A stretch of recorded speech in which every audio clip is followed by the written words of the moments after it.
Welcome to Seagull Maritime's series on elementary first aid. In this video, you will look at how to prepare a casualty for transportation either with or without a stretcher. Throughout, you will be asked to pause the video and reflect on what you have seen and heard. Ideally, you should watch this with at least 2 of your colleagues so that you can engage in group discussion.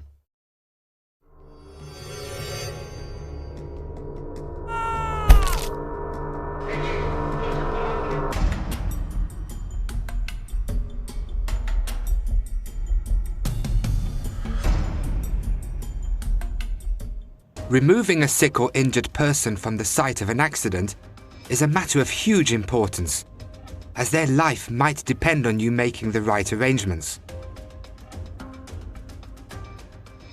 Unless there's a danger from toxic substances, fires or explosions, do not move the casualty until the suspected fractures have been immobilized and any severe bleeding has stopped. In the event of a medical emergency, such as a spinal injury, heart condition or severe fracture, you'll need to transport the casualty once you have applied first aid. This may be to the medical room or out on deck to await the arrival of the helicopter for medical evacuation. If any serious injuries are suspected, the casualty is also likely to be suffering from shock, so be gentle when touching them, offer reassurance, and try to get a clear picture of the nature of the problem. Above all, use common sense.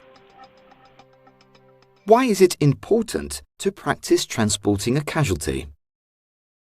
Have you ever experienced any problems when transporting a casualty? If so, what happened?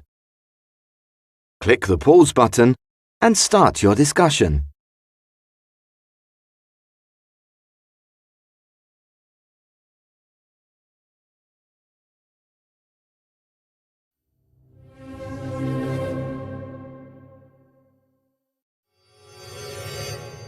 Whenever there is a serious injury on a vessel, the initial recovery of a casualty will be done with the stretcher on board.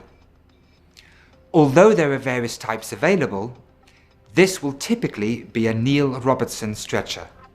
Made of bamboo slats and covered with canvas, it has a series of straps and buckles that secure the casualty, and it forms a cylindrical shape when fastened.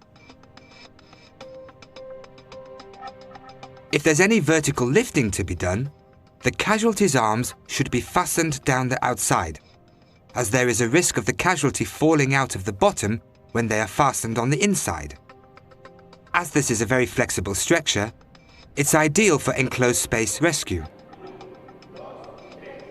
But this flexibility also makes it unsuitable for casualties with suspected spinal injuries, as it offers very little support and bends in the middle. When dealing with a spinal injury, a spinal board would be more appropriate, as it is made of rigid plastic with a series of straps and head blocks to secure the casualty and maintain the alignment of the head, neck and back. Alternatively, you could use a scoop. This is a metal stretcher that splits in half vertically and is sloped in the center. The benefit of a scoop is that each side can be placed alongside the casualty and slid underneath their back, before being reconnected, allowing the casualty to be placed on the stretcher with minimal movement. If any of these stretchers are required, ensure the casualty is placed on with all the straps and buckles firmly fastened before any movement occurs. Why is it important to use the correct type of stretcher when transporting a casualty? Click the pause button and start your discussion.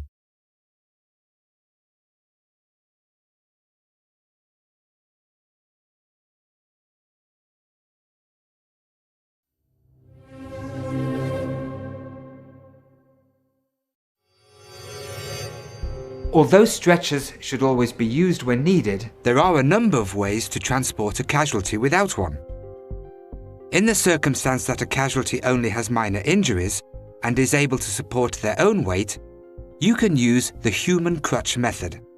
Do this by supporting the casualty's injured side with one arm around the waist and putting their arm around your shoulders to assist them to walk. Alternatively, if you are on your own, you can drag them from the scene, but this should only be done in circumstances when the casualty's life is in immediate danger if they're left where they are, as dragging them could cause further injury. If there are two of you, the casualty can be lifted using the fore and aft carry, which is done by having the first person supporting the upper body, whilst the other person supports the legs. When lifting, always bend at the knees, keep your back straight, and use the major muscles in your buttocks and thighs to push up. The method you use to transport a casualty is dependent on their injuries. Familiarize yourself with these techniques so that you are prepared to act when needed.